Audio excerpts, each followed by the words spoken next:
지난주에는 여러 가지 그 일들이 일어났는데 그 중에서도 화재 사고로 인해서 사람들이 죽고 또 다친 일은 참 안타까운 일이 아닐 수가 없습니다. 그 왜 건물마다 한번 우리도 한번 살펴봐야 되겠습니다만은 그 유독가스가 그렇게 위험한 것 같아요. 바로 눈앞에 비상구가 보이는데도 그 뭐 들이마시면은 거기를 못 가고 쓰러져 버린다. 그러니까 그래서 좀 안전 대책을 왜 매번 동일한 유형의 사건들이 반복되는가에 대해서 좀 안타깝고 그 딸과의 그 마지막 음성 통화가 소개가 됐지만 얼마나 참 여러분 억장이 무너집니까? 우리가 2년 전에도 이태원에서 혹은 10년 전에 또 세월호 사건을 우리가 목격하면서 눈으로 보면서도 뭐 어떡할 수 없는 그런 어떤 무력함, 이런 것이 너무나 좀 싫고 또 가슴 아프고 우리 유족들에게 다시 한번 하나님 위로가 함께 하셨으면 좋겠고 빨리 그 상황이 수습돼서 결론이 났으면 좋겠다 생각을 합니다. 자, 그리고 지난주 내내 그 우리 뉴스, TV 뉴스 또 매체를 달궜던 것이 그 미국 민주당의 대통령 후보를 그 확정하는 이런 전당대회가 거행이 됐는데, 여러분 미국 대통령이 된다는 것은 어마어마한 일이죠. 그 대통령을 뽑는 나라가 한 80개국 된다 그래요. 전 세계에 80여 개국이 대통령제를 시행하고 있는데 아마 그 중에서도 최고의 권력은 미국 대통령이 가지지 않았을까. 자국에 그 미치는 영향은 당연하고 전 세계에 어떤 영향을 미치는 자리가 미국 대통령의 자리입니다. 보니까 한 4일간 했나요? 월요일부터 목요일까지 전당대회를 하는데 뭐 아주 대단한 분들이 나와서 지지 연설을 했죠. 클린턴이나 누굽니까 또 오바마라든지 또 바이든 대통령도 나오고 또 유명한 또 방송인 연예인들도 나오고 해서 보면서 이제 어떤 체면이 이렇게 딱 걸리는 거 아니, 야, 저 여자가 됐으면 좋겠다 대통령. 최초의 이제 뭐 흑인 여성 대통령이라 그래가지고 얼마나 그 말이 세련되고 또 정의롭고 또 친절하고 스케일도 크고, 야, 이제 위대한 미국 또 평화로운 세계 이제 이루어지겠구나. 저분이 됐으면 좋겠다. 이제 이런 그게 뭐 가스라이팅이라 그래요. 일종의 어떤 최면에 들게 하는 이제 이런 장면인데 가만히 이렇게 다시 정신을 차리고 생각해 보면은 저런 말에 속아서는 안 된다. 우리가 그런 생각을 해요. 이 그런 엄청난 권력을 저 사람에게 줘서 되겠느냐? 미국 대통령도 마찬가지고 한국 대통령도 마찬가지고 너무 그런 권력을 쥐어주는 것이 마치 그 애들 손에 칼을 주거나 뭐 총기를 준 것처럼 참 불안한 것이, 뭐 그게 정부 권력이든 또 국회 권력도 마찬가지잖아요. 그렇게 하라고, 그렇게 휘두르라고 준 건 아니잖아요. 근데 일단 가지고 있으면은 겸손할 줄을 모르고, 그래서 우리가 조심해야 되겠다. 인간의 권력이라고 하는 것은 되도록이면 집중돼서는 안 되고 분산되는 것이, 그것이 안전하지 않을까, 이런 생각을 합니다. 영국의 정치가죠, 존 달버그 액툰이라고 하는, 아마 사람 이름은 생소할 텐데 그가 한 말은 유명합니다. 절대 권력은 절대 부패한다, 이런 표현을 했는데, 권력이라고 하는 것 속성 자체가 부패하려고 하는 성향을 기본적으로 장착하고 있다는 것이. 그래서 이것을 절제하지 않고 통제하지 않는다면은 반드시 그 권력은 해롭게 될 수밖에, 부패할 수밖에 없다, 이런 그 경계들을 합니다. 자, 우리 시편 1편에서는 뭔 얘기를 했어요? 생명의 근원이신 하나님께 뿌리를 내리고 하나님의 말씀을 묵상하고 하나님 말씀대로 순종하며 살아가는, 이것이야말로 마치 시냇가에 심겨진 나무처럼 번성하고 또 기근이 올지라도 가물더라도 시들지 않고 열매 맺는 복 있는 사람의 특징이라고 얘기를 했는데, 이제 이 편은 뭐냐면은 권력의 원천이 하나님이시다라고. 이 시편의 중요한 주제이기도 해요. 누가 왕이냐, 누가 진짜 또 완전한 왕인가 하는 어떤 그런 내용을 말씀하고 있는데, 이 권력의 원천이 하나님이시라는 것이죠. 그래서 성경은 세속 권력을 인정합니다. 그가 불신자라도 그가 가진 대통령직이라든지 왕직이라든지 이런 장관직이라든지 이런 그 세속 권력을 인정을 하면서도, 그러나 건강하고 영구적인 권력은 하나님 통치에 복종할 때에 가능하다 하는 이야기를 성경은 하고 있습니다. 로마서 13장 1절 말씀이죠. 로마의 바울의 중요한 국가관이기도 한데 같이 한번 읽어볼까요? 각 사람은 위에 있는 권세들에게 복종하라. 권세는 하나님으로부터 나지 않음이 없나니 모든 권세는 다 하나님께서 정하신 바라. 여러분, 윤석열 대통령 누가 정하셨느냐? 하나님이 정하셨다. 뭐 옳으니 그르니 그래도 성경의 가르침은 그것이. 물론 우리가 그 권력이 잘못 사용되고 남용되고 부패할 경우에는 우리가 거기에 대해서 응징을 가하고 얼마든지 그렇게 할 수 있지만은 그 권위 자체를 부정하는 것은 옳지 않은 것이죠.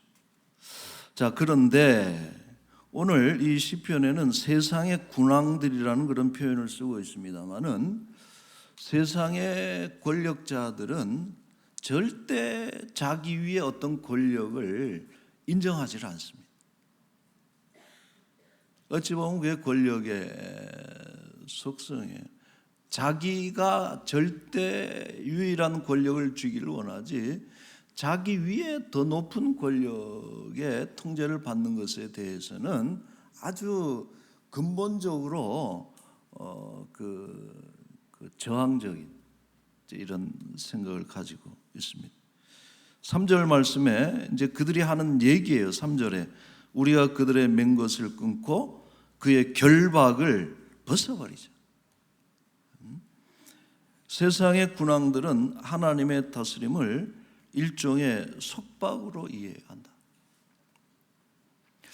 여러분들은 법이 불편해요? 편리합니까? 그러니까 법이라고 하는 것을 우리가 속박이라고 생각하는 그 순간부터 우리는 법에 순종할 수가 없습니다. 그러나 법이 우리를 지키는 울타리, 안전한 어떤 그런 도구라 장치라고 생각을 한다면은 우리는 즐겨 그 법에 순응할 수가 있는 것이죠. 그런데 불신자들은 하나님의 그 통치, 다스리심 이런 것을 자기의 어떤 자유를 올가매는 속박으로 보기 때문에 거기로부터 자유케 되는 것을 부단히 시도한다는 것이. 사람들이 우상을 좋아하는 이유가 뭘까요, 여러분? 아주 유치하고 어리석어 보이는데 왜 우상을 사람들이 하나님보다 우상을 더 선호하는 이유는 우상은 절대 신도들을 통치하지 않습니다. 오히려 신도들의 욕망을 실현시켜주는, 정당화시켜주는 어떤 그 중요한 도구가 그게 우상이라는. 그래서 누굽니까? 푸에르바흐입니까? 하여튼 공산주의 이론자들이 하는 얘기가 모든 종교는 욕망의 투영이다. 종교라고 하는 자체가 결국은 다 자기의 욕망을 성취하려고 하는 어떤 그러한 도구에 불과하지 거기에 어떤 진정한 하나님 또 거기에 순복하는 진정한 도덕적인 신자가 어디에 있느냐 이거죠. 우상이 그렇다는 거예요. 우상은 절대 우리가 도둑질한다든지 거짓말한다든지 또 남의 것을 욕심내는다든지 하는 이런 모든 어떤 행위에 대해서 절대 뭐라 그러지도 않고 간섭하지도 않아요. 통치하지 않죠. 그러나 반면 하나님은 어떤 분이에요? 우리의 행위 일거수일투족, 심지어는 우리의 생각까지도 다 읽으시면서 생각에까지도 선하고 악한 것을 적용하셔서 칭찬하시기도 하고 평가하시고 또 벌을 내리시기도 하는 모든 삶의 영역에 있어서 간섭을 하시는 하나님이시기 때문에 우리가 때로는 그것이 어떤 속박으로 느껴지는. 여러분들은 어때요? 말씀대로 살아가는 것이 반드시 내 주인으로 주권자로서 하나님이라고 하는 어떤 존재를 상정하고 그분 앞에 나서고 이렇게 살아가는 이런 것들이 그것이 좀 억압이 된다든지 그것이 마치 뭐에 묶인 것처럼 불편한 건지 어떻습니까? 자, 그래서 우리가 이런 것을 분명히 해야 돼요. 권력의 원천인 하나님으로부터 벗어나고자 하는 그 순간부터 그것은 권력의 부패가 일어나는 것이다 하는 것이. 놀라운 것은 이것은 세속 권력뿐만 아니라 교회 권력도 마찬가지라는 것이죠.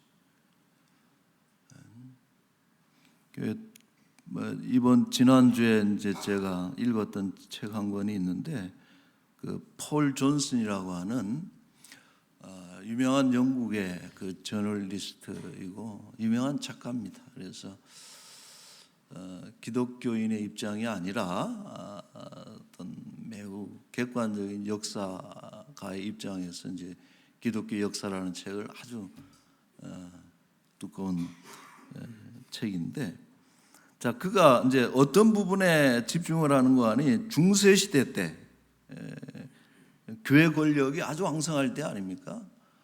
황제가 그 앞에서 무릎을 꿇는 이런 중세 시대에 교회가 권력을 잡기 위해서 얼마나 안간힘을 쓰고 권력을 잡았을 때 얼마나 오만하고 하나님 자리에 오히려 그들이 앉는다라는 것이죠. 오만해.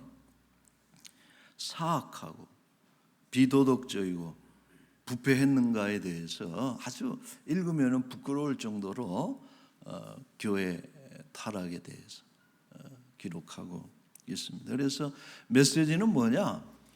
교회는 차라리 권력의 박해를 받을 때 오히려 더 건강하고 순결하고 하나님의 기관으로서 선명함을 가지고 있더라 하는 것이. 그러니까 이 권력이라는 게 참 무서운 거라는 거예요. 하나님을 섬기는 교회조차도 그 권력에 심취할 경우에 하나님을 밀어내고 그 자리에 자신들이 앉아버리고 세속 권력이 행하는 것보다도 더 사악한 짓들을 해낸 것이 거의 중세 천년 동안의 그 교회 타락이다 하는 이야기를 합니다.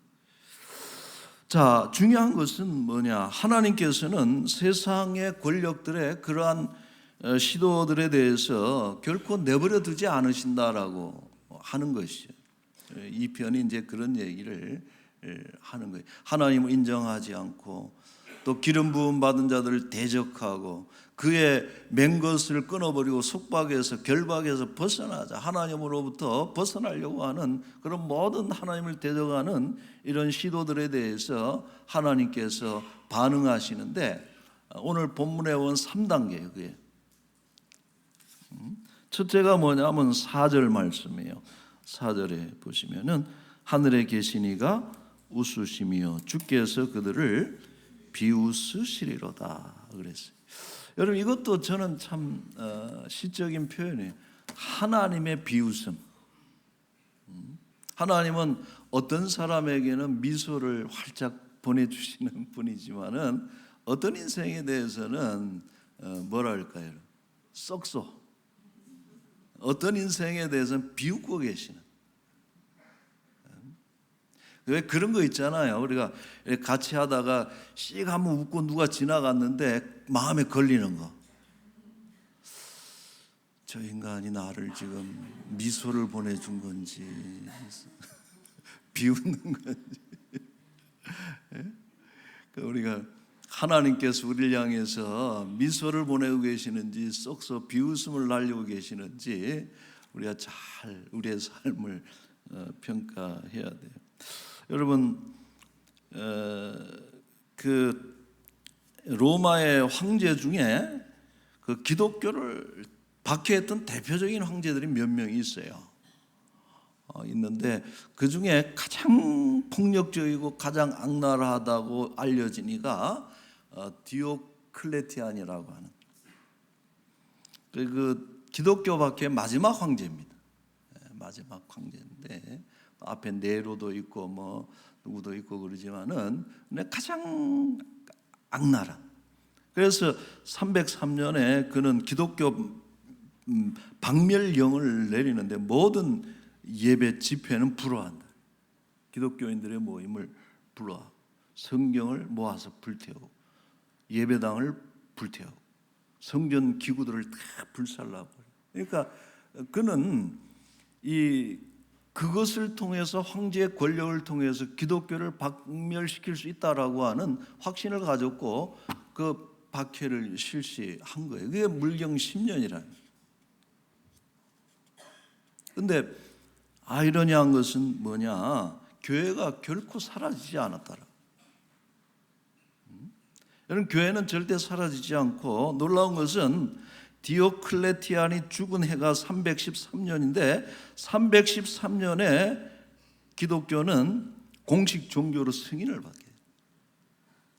그렇게 불법 단체로 불법적인 어떤 그런 행위로 기독교를 음해하고 교회를 박해하려고 없애버리려고 했지만은 그러나 그 결과물 그가 죽는 순간에 교회는 공식 종교로 오히려 승인을 받게 되고 그로부터 한 몇 년이 한 60여 년이 지나면은 국교가 되죠. 로마의 국교로 기독교가 되는 것을 볼 수가 있습니다. 그러니까 그것이 얼마나 하나님을 대적하고 또 기름 부음 받은 자들 또 교회를 그 대적하는 세상 권력의 그런 시도들이 얼마나 웃긴 얘기냐, 이 하나님의 비웃음이라. 자, 2단계는 5절 말씀. 5절에 보면 그때 분을 바라며 진노하사 그들을 놀라게 하여 이르시기를. 어떤 주석가는 그런 얘기를 해요. 하나님의 비웃음이 그들의 모든 계획을 무산시켰다면은 하나님의 진노는 그들 존재 자체를 소멸시켜버리는 강력한 힘이 있다라고. 도대체 어떤 세상의 권력이 하나님의 표적이 됐을 때 살아남을 수 있겠는가? 이런 세상 권력은 절대 하나님을 넘어갈 수가 없죠. 하나님의 분노. 자, 이 대목이 중요해요. 마지막으로 3단계인데 6절 말씀이 6절 우리 한번 읽어볼까요? 내가 나의 왕을 내 거룩한 산 시온에 세웠다 하시로다. 이것은 하나님의 해법이죠. 그런 무도하고 그런 어떤 그런 그 파괴적이고 타락한 그런 교만한 권력들에 대해서 비웃기도 하시고 또 진노하시면서 멸하시기도 하시지만은 그러나 그것이 그 마지막이 아니고 나의 왕을 세워서 하나님의 나라를 통치하게 하신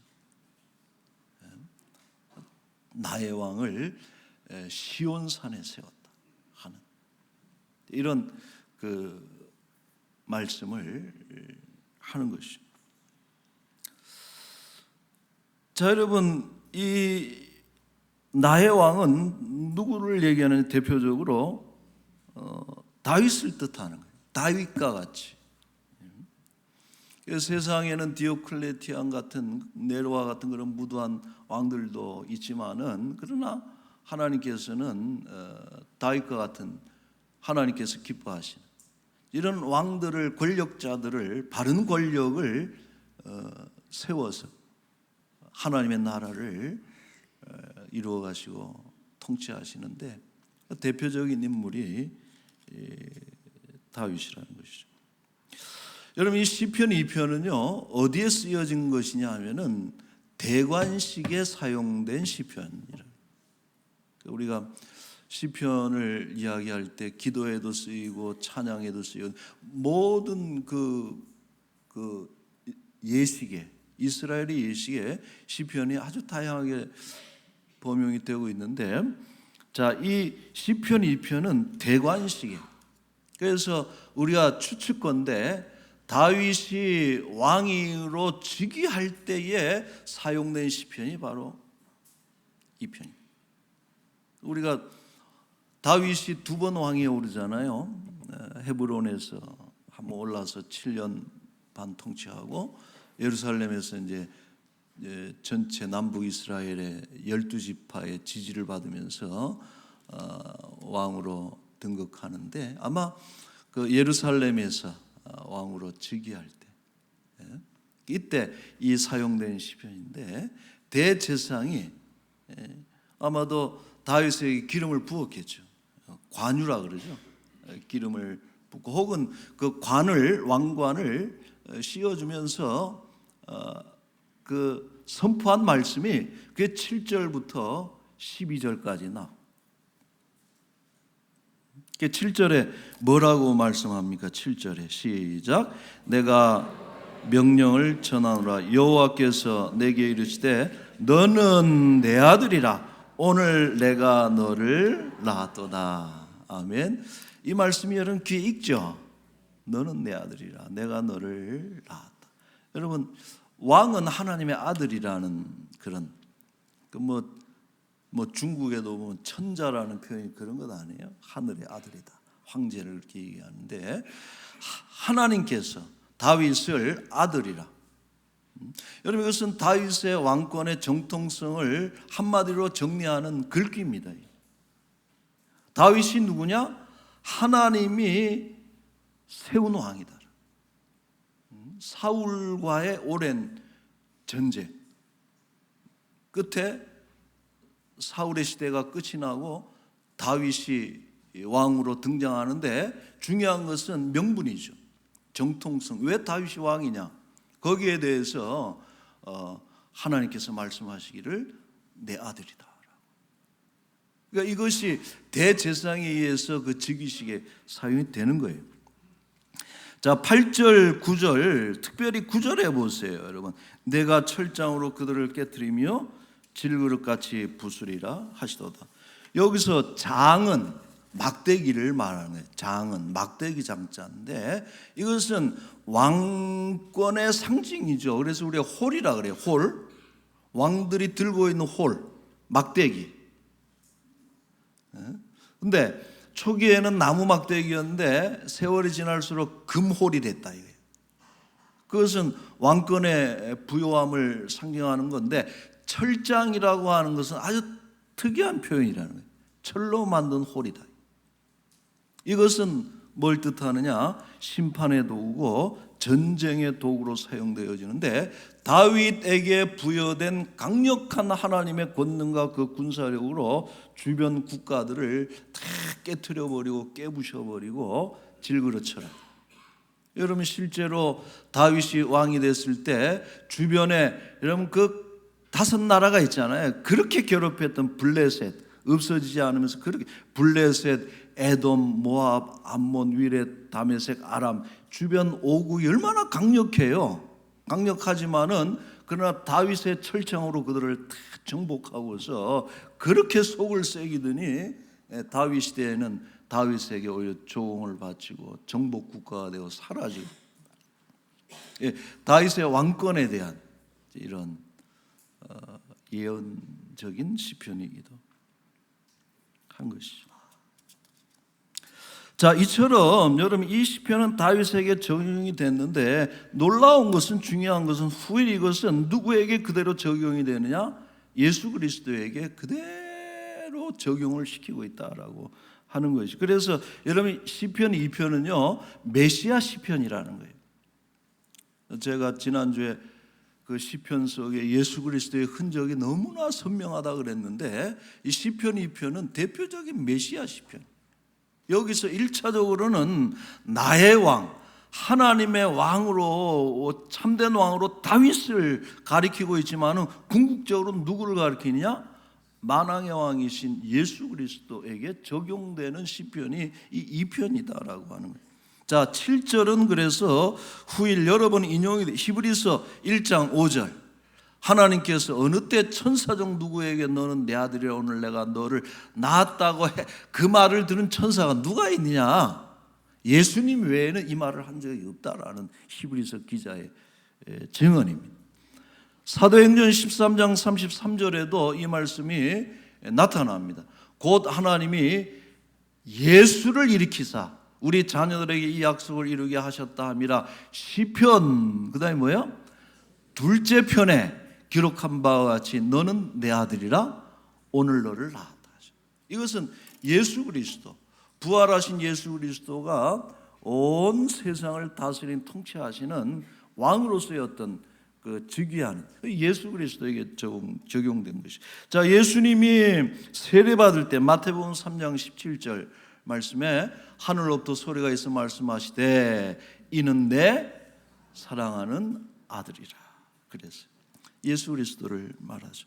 자, 9절에 등장하는 철장도 당연히 예수님과 더불어서 등장을 해요.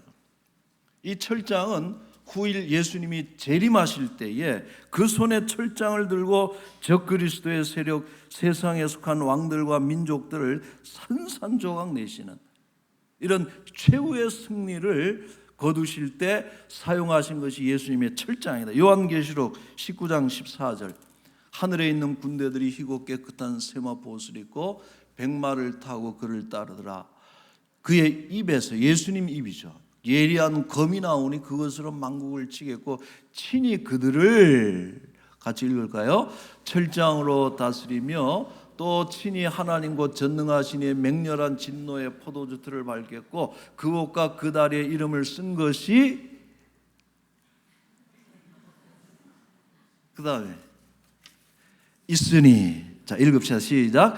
만왕의 왕이요 만주의 주라 하였더라. 마지막 때에 예수 그리스도께서 재림하실 때 철장을 들고 적 그리스도 사단의 세력을 물리치시고 만왕의 왕이라 만주의 주라 하고 있어요.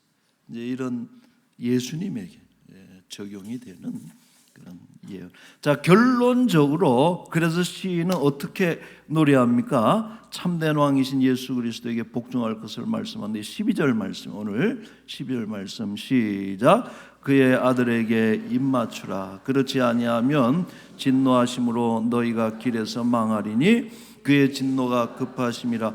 여호와께 피하는 모든 사람은 다 복이 있도다. 그의 아들에게 입맞춘다라고 하는 표현은 첫째는 사랑한다는 것이고 둘째는 존중한다는 것인데, 입맞추라는 표현은 뭐냐? 그의 어떤 주인됨을 인정한다는 뜻이에요. 입맞추라는 뜻이. 여러분, 이것은 시편 전체의 주제입니다. 복 있는 사람은 누굽니까? 하나님의 말씀을 늘 묵상하고 생각하고 읊조리는 사람이면서 나아가서 그리스도의 말씀의 통치에 복종하는 사람, 그리스도에게 입맞추는 것.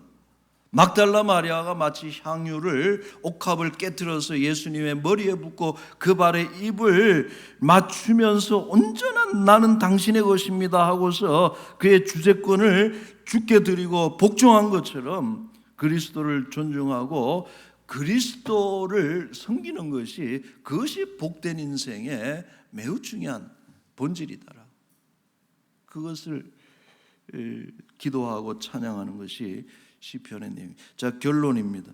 여러분, 옛말에 화무 11홍이고 권불 10년이라. 그러니까 꽃은 열흘 되면 시들고, 권력은, 모든 권력은 10년이면 끝이 난다. 영원한 권력은 없다. 그것은 여러분 대통령 권력만 얘기하는 거예요. 내 건강의 권력, 내 수명의 권력, 내 인생의 그런 권력도 영원하지 않아요. 그런 권세. 반드시 시들 날이 오고 마지막 때가 오는데, 그러나 시들지 않고 영원한 것이 있으니 그게 뭐냐? 잠언, 이 말씀 읽고 마칠게요. 31장 30절 31절 시작. 고운 것도 거짓되고 아름다운 것도 헛되나 오직 여호와를 경외하는 여자는 칭찬을 받을 것이라. 그 손의 열매가 그에게로 돌아갈 것이요 그 행한 일로 말미암아 성문에서 칭찬을 받으리라. 아멘. 뭐 이거는 여자만 그러면 되겠네 이렇게 생각하지 마시고 고운 것도 거짓되고 아름다운 것도 헛되죠. 여러분, 얼마나 참, 여러분들 제가 20년 전에 그 교회 사진 보면 참 곱던 얼굴들이 정말요. 우리 저 어떤 장로님은 같이 뛰어다닐 정도로 그렇게 힘이 좋았던 분인데 이제 지금 보니까 한풀 꺾이신 것 같아요. 그래서 참 그런 거 너무 가슴 아프고 그러는데, 그게 뭐 인생에 가는 길 아니겠습니까? 고운 것도 아름다운 것도 다 거짓되지만은 영원한 것은 우리가 매 순간마다 하나님을 경외하는 자는 영원하고 또 칭찬을 받는 것입니다. 미국이든 한국의 대통령이든 오늘 우리 모두는 영원한 권력이신 만왕의 왕 만주의 주 예수 그리스도를 경외하며 그 인생을 꽃피우는 우리 모두가 될 수 있기를 축원합니다. 아멘. 기도하겠습니다. 거룩하신 하나님 아버지, 영원할 것 같고 내 팔다리는 언제까지라도 흔들고 어디든 갈 수 있고 뭐든 할 수 있을 것 같았는데, 어느 날부터 말을 듣지 않고 힘겨워지고 또 그렇게 곱던 얼굴들도 주름 생기고 그렇게 해서 늙어가는 모습을 볼 때에 이 땅의 것은, 영원한 것은 없구나 하는 것을 우리가 깨닫게 됩니다. 그러나 우리가 하나님을 경외하는 자는 젊든 늙든 소년이든 노인이든 우리 하나님을 경외하는 자는 하나님 앞에서 영원히 살 것이고 또 열매 맺는 그런 인생이 되어질 줄로 믿사오니 하나님 봄, 여름, 가을, 겨울 우리 철마다 반드시 열매 맺는 우리 모든 인생이 되게 하여 주옵소서. 겨울은 모든 잎이 떨어지고 앙상한 가지만 남고 곧 죽을 날이 얼마 남지 않은 그런 계절 같지만은 그러나 그 겨울에도 하나님을 경외함으로 인해서 우리의 남은 나머지 인생을 하나님을 경외하고 열매 맺는 하나님의 의로우심을 증거하는 그런 복된 삶이 되게 하여 주옵소서. 아버지, 이제 8월 이번 주부터 교회 많은 행사들이 막 진행이 됩니다. 특별 새벽 기도회를 기점으로 해서 구역도 개강하고 또 부흥회도 하고 또 직원 선거도 하고 또 전도위원회도 전도도 또 새로 개강을 하고 아니 모든 교회 일정마다 하나님께서 함께 동행하셔서 주께서 주시는 힘으로 주를 섬기고 하나님의 이름을 높여드리는 그 일에 우리 교회가 사용되게 하여 주옵소서. 가난하고 병들고 또 힘겨운 우리 인생들 참 힘들지만 잘 하나님 견디게 하여 주옵소서. 죽는 그 순간까지 눈이 밝고 안 아프고 또 힘있게 돌아다니면 얼마나 좋겠습니까? 그러나 때로 연약함이 찾아올 때에 너무 낙심하지 않게 하여 주옵시고 그 가운데서도 역사하신 우리 하나님을 바라보며 소망을 가지게 하여 주옵시고 염려하고 두려워해 본들 달라지는 것 아무것도 없으니 오직 우리의 주인이 되시는 예수 그리스도를 바라보며 간절한 기도를 드리는 가운데 우리 마음의 평안함과 삶의 또한 승리가 일어나게 하여 주옵소서. 아버지 하나님 감사합니다.